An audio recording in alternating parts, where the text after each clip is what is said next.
শনিবার থেকে শুরু হয়েছে সনাতন ধর্মাবলম্বীদের সবচেয়ে বড় ধর্মীয় উৎসব শারদীয় দুর্গাপূজা।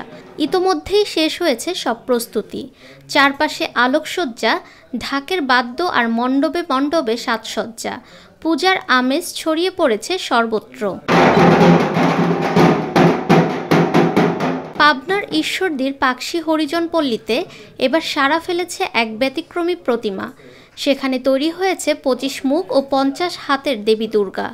দেবীর এই রণংদেহী রূপে থাকছে দুটি সিংহ, একটি অসুর ও একটি মহিষাসুর। আয়োজকদের দাবি, দেশের কোথাও আগে এ ধরনের প্রতিমা তৈরি হয়নি।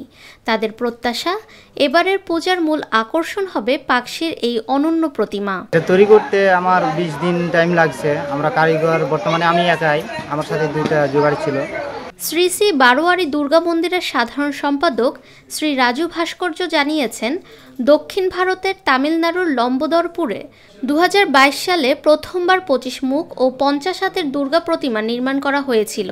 সেই অনুপ্রেরণাতেই এবারের এই প্রতিমা তৈরি করা হয়েছে। সবাই তো প্রতিমা বানায়, এইবার আমরা চিন্তা ভাবনা করছিলাম যে একটা ভিন্নভাবে একটা প্রতিমা বানাবো। তো আমরা একটা ক্যাটালগে দেখার পরে প্রতিমাটা পছন্দ হয়, সবাই মিলে আমরা এই প্রতিমাটা বানানোর চিন্তা ভাবনা করার পরে এখন দেখছি যে যত ভক্তবৃন্দরা আছে, বানানোর আগেই মনে করেন যে সার্কুলার হয়ে গেছে, ভক্তবৃন্দরা এসে দূর দূরান্ত থেকে এসে দেখছে প্রতিমাটাকে। দেখার পরে এখন তো আমরা যে ভক্তবৃন্দ আছে প্রচুর পরিমাণ আসবে এখানে। তো আমরা তো মনে করেন যে যা বানানো তো এখন বানাই ফেলেছি। দুর্গা মার হাত তো 10টা থাকে, মাথায় একটা থাকে। এখন আমরা ইন্ডিয়া ক্যাটাগরি দেখে আমরা এই জিনিসটা বানাইছি।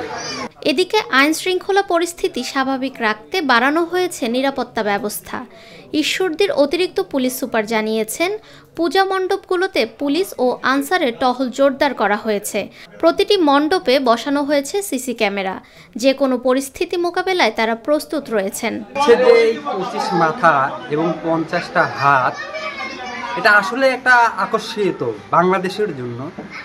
এবং আমরা ছোট গ্রামের মানুষ, চিন্তাটা অনেক বড় ধরনের ছিল, তাই আমরা এই 50টা হাত এবং 25টা মাথার সিদ্ধান্তটা আসলে এভাবে আসছে। এখন নেটের যুগ, এটা আমরা ইন্ডিয়া তামিলনাড়ুতে এই প্রতিমাটা প্রতিষ্ঠিত করা হয়েছিল। তাই এই প্রতিমা কখনো বাংলাদেশে প্রতিষ্ঠিত করা হয়নি। আমরা ইন্টারনেটের থেকে এই প্রতিমাটাকে বের করে আমরা প্রতিষ্ঠিত করি, যে সারা বাংলাদেশে আমরা একটা চমক কিছু করি।